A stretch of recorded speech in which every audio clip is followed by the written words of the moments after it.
Good evening and welcome back to the regular council meeting for November 25th. We're reconvening at 7:40 p.m.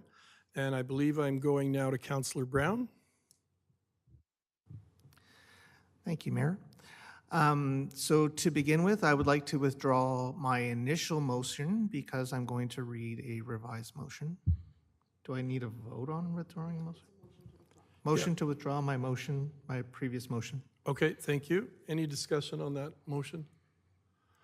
All in favor? And carry on, Councillor Brown. Okay, I would like to, after the break, and thank you to administration for helping me with the math, I would like to present a motion that council decrease, that council decrease contributions to the operating reserve $638,200 to $404,000 by reducing the annual contribution to the financial stabilization reserve by $100,000, reducing the annual contribution to non-annual recurring expenditures by $134,200. And I'd like to say one thing about this. Yes. As well. So reserves are what-ifs that will happen in the current year, and I'd like to say that should we require more payment into policing and it doesn't happen this year, then the reserves are just a means of building up money that we could be paying into that. Once that does become operational, it will be introduced into the budget. So I don't believe that there's a risk in reducing the reserve at this time and breaking even. So I just wanted to say that for all you folks in the audience, reserves are basically a contingency fund just in case things happen in this year. Thank you. Thank you. Councillor Wiley, followed by Councillor Langmaid. This is just a great discussion to the whole council here. Again, administration's come forward with this very lean budget, and we're just kind of looking at the very tail end of it of maybe what could be done. I hear Councillor Brown sort of recognizing that our town's needs are requiring us to increase revenue by 2.8% through this municipal property tax. Yet, I think what's really on our heart here is that a typical family is probably also needing to increase their expenses year over year by 2.8%, yet they can't increase their revenue. They can't increase their income. And so that's sort of where the families are at that I think we're talking about serving. But nevertheless, I hear other councillors making really good points. Like Councillor Chisholm says that I think we all want to keep the taxes as low as possible, but perhaps this is going to end up needing to be a multi-year plan where we're working with our administration, directing our admin through our council strategic plan to try and find even more efficiencies. I want to remind the public too that our admin in the next few years is planning to bring a huge number of financial policies toward us that are toward that end in finding efficiencies. And just a quick review, some of them include obviously our annual service level review and inventory, and investment policies coming, an asset management program, which is talking about optimum lifespan of capital, assets, and equipment. And then, of course, what I'm really looking forward to digging into is called priority-based budgeting, where council will direct the budget even more. It's going to be based on evidence-based, questioning past patterns and that kind of thing. So just to reiterate, I'm hearing a really good discussion where we're talking about, is it possible this budget to keep the property tax increase as low as possible, or does this need to be a long-term sort of 4-year plan? I've said a lot of words without actually weighing in on which way I want to vote, because I'm looking forward to hearing what the other councillors have to say. Thank you, Councillor Wiley. Before I go to Councillor Langmaid, I have a question for either Riley or Liana, and that would be, if we had a 1.2% reduction in property tax, could you tell us how much that would equate to in a household's monthly savings based on an average home price? Would you be able to come up with those numbers? And then I'll turn to Langmaid, Councillor. Councillor Langmaid. Langmaid, Councillor. Yeah. I think he might have an answer for you. Sure. Through the CAO, just for reference, I don't have the numbers on the 1.2, but a 2.8% that we proposed is for an average home in Strathmore, $75 per year. So about, 75 per year? yeah, so about $6 to $7 a month with the current 2.8%. So 1.2 would be half of that kind of thing, 30-ish. Okay. Yeah, Okay. a year. Yeah. So they might save about $3 a month to reduce our reserves. Yeah, around Okay. there. That's, yeah. Thank you. That helps me a lot. Thank you. Councillor Langmaid. Thank you, Worship. In terms of non-annual recurring expenditures, the example I always think of is the election, because that's something that we all know happens every 4 years, like clockwork. I was wondering if administration might be able to help me remember a few more examples of what a non-annual recurring expenditure might be that is not the election. Yeah, through the CAO, other ones that we would have would be some of our master plan reviews, things like that. So those are every 3 to 4 years. A few of our advertising, the municipal census would be another example of one that comes up to off the top of my head. A few for in the utility world, like bin replacements for recycling and garbage, things like that would be other examples that are recurring. Thank you very much. And a large plan that we'll be looking at shortly will be an update to our land use master plan. Thank you for that. CAO Scoble, quick question. You had presented an idea to Wheatland County to work with us on a water servicing master study. With the new council and potentially new CAO there, could that be an issue that comes up for us in 26? A water servicing master study? A regional Yes. regional servicing study was proposed in 2022. I guess it could be a potential opportunity with the new. Do you know what the cost of that might be? I remember, if I remember correctly, council had committed $25,000 to it. Okay, thank you. So that might come to us possibly in 26. Okay. Any other comments on the motion that's on the floor? Councillor Chisholm, I see you leaning forward. Thanks. So a little context, it would be a quick win for us to reduce the taxes. That would be a quick win for council. Would that be prudent? I think our strategic plan and the initiatives that we put in our strategic plan can help guide us best practices on what it might look like moving forward on a tax strategy, sustainability, et cetera. And some of that might be a rebate. So if we do good and we're leaning on our administration and we're providing great service levels and we have surpluses at the end of the year, maybe we can give a portion of that back, and maybe we should split it from a business case perspective so we can enhance the service levels. So I would vote against at this point. Selfishly, I would like a year under my belt to understand our operations and get a real strong handle on our financial practices, and that's me, how we do things around here. Thank you, Councillor Chisholm. Councillor Hyde. So in this discussion, we've determined that approximately that a 1.2% decrease would only result in $30 per household. So if down the road next year, for example, we needed to increase because of unforeseen circumstances, an extra 1.2% would only cost the home, each home, $30 per household. So if we deferred that tax increase to next year, if it's necessary, because we're talking about reserves, then that would be the impact going forward. Whereas if we held back this year, we have an immediate impact for the residents.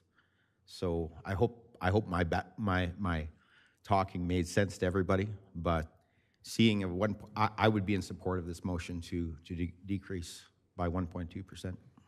Thank you. Just weighing in before I go back to Councillor Brown, I would be a little hesitant to do it this year, because I think based on what the UCP government is doing with education taxes and basically undoing the work the hard work of towns to reduce their property taxes.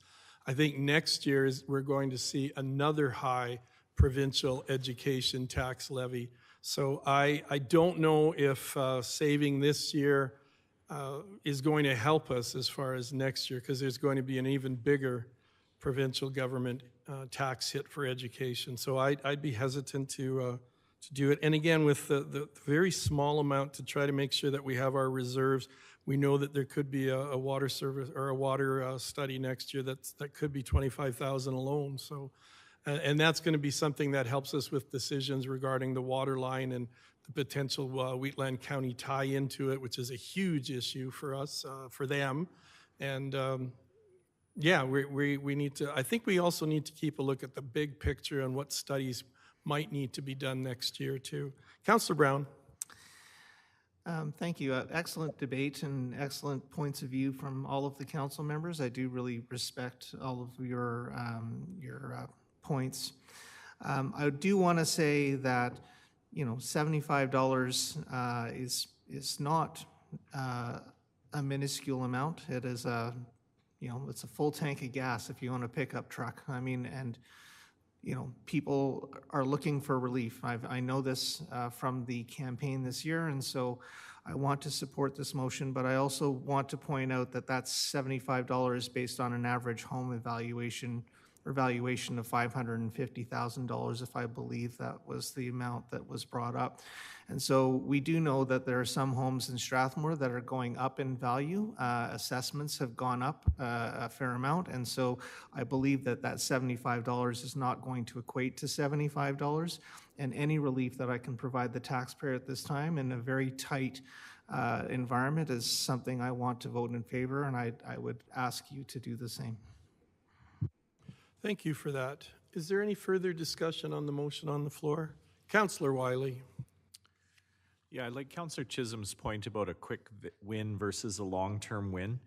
I think regardless of the outcome of this vote, I think what we're seeing here is a council that's going to win, and the taxpayers are going to win by extension. So if we go ahead and we cut this now, it is a quick win. But if we go ahead, I think what I'm hearing is a very strong will from this council to make sure that our strategic plan is focused on that, finding efficiencies. So this has been a really good conversation. I'm looking forward to seeing the outcome of this vote. I think I will be, I will be supporting this motion, but I'm quite pleased with this council either way.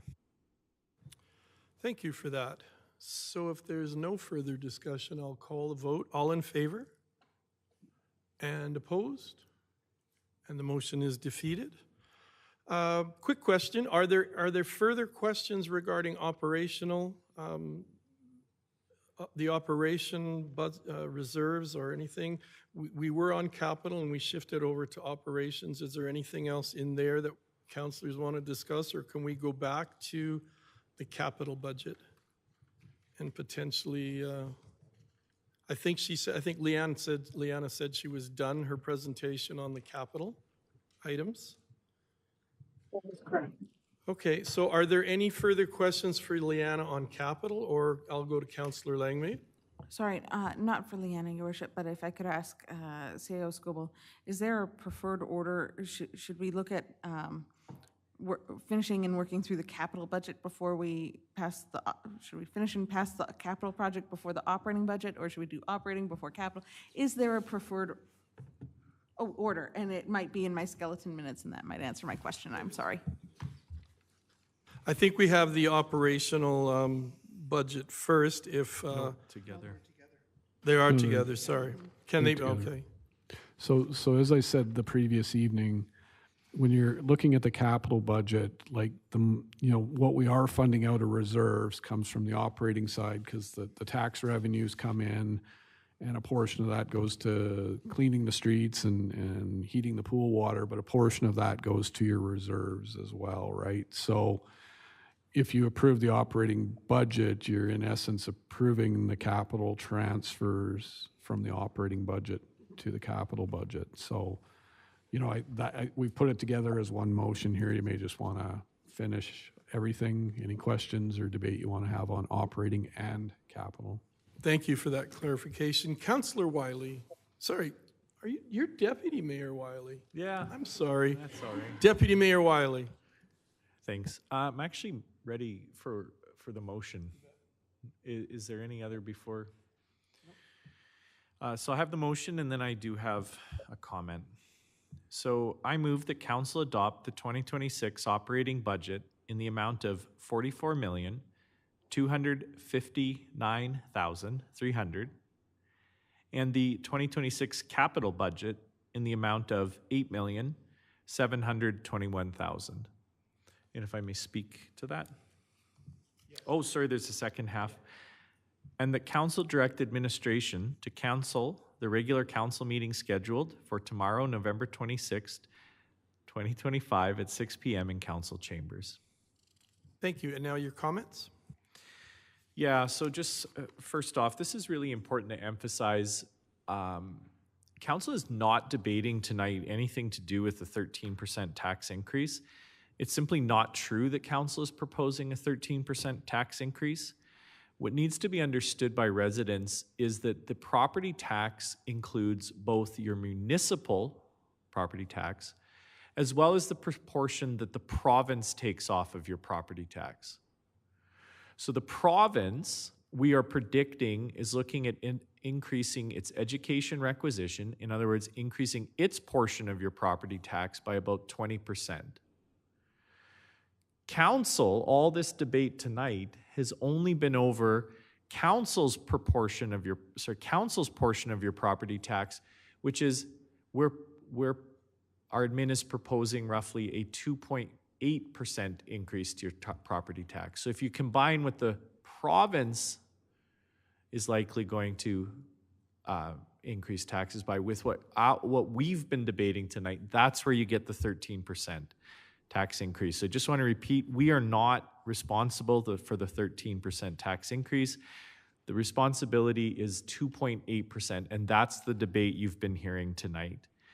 I think the other debate you've probably heard tonight should help you rest assured that this council is going to be, in the next 4 years, looking at finding every possible efficiency and working with our administration that's already looking at bringing forward a number of different programs and proposals and ways that we can do this. So I think just rest assured, this is, from the debate I'm hearing tonight, something that's both in the interest of our admin as well as this council. And so without any further talking, I am confident that this motion is the right way forward, and it's going to be one piece in a 4-year puzzle. Thank you, Deputy Mayor. Councillor Langmaid. Thank you, Worship. I'd just like to quickly take the opportunity to thank administration and everyone at the town who worked extremely hard on this budget. I've reviewed, this is the 5th budget I've reviewed now, and what I can confidently say is there was not a lot of meat left on this bone. In fact, I would argue there was no meat left on this bone for us to pick at. And that makes it both a very easy budget for me to review and also a very difficult budget, because I would really like to find that meat on the bone that we could find some savings on, but there just wasn't a ton there. So yeah, I'd like to thank administration for all of your hard work. I know that every year that this is a marathon, and doubly so when it's standing up a new council at the same time. So thank you very much, and thank you for making this a really easy budget for us to look at, evaluate, and understand. And I appreciate you and the work that you do. Thank you, Councillor Langmaid. Councillor Brown? Yes, I want to echo the thanks that I have for administration and their patience in preparing all of these numbers and allowing us to quibble over them, and do apologize for that. I think it's necessary that we do try and scrutinize what we do see, and we've had a very healthy discussion over things, and I respect the will of council when it comes to making little amendments within the budget. And so I will be supporting the budget, of course. I just want to say that it's been a learning process for my very first budget, and I do really appreciate the wisdom of administration and also my peers here at council. Thank you. Thank you, Councillor Brown. If there are no further comments, I'll call the question. All in favor of the motion? Opposed? And the motion is carried unanimously. Thank you, everyone. And I think that brings us to the conclusion of our meeting tonight, so I will adjourn the meeting at 8 p.m.